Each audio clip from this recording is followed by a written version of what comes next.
Gaano nga ba kayaman si Coco Martin? A. Ako si Mark Verey, ang iyong business chismis buddy. According sa website na ito, ang net worth ni Coco Martin ay $20 million. So pag kinonvert mo yan sa peso, yan ay bilyon.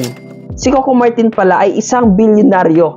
Isa siya sa pinakamayamang artista dito sa Pilipinas. Isipin mo kung gaano katagal yung probinsyano, di ba?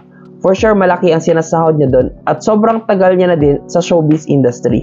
Meron din pala siyang sariling production company, ang CCM Film Productions.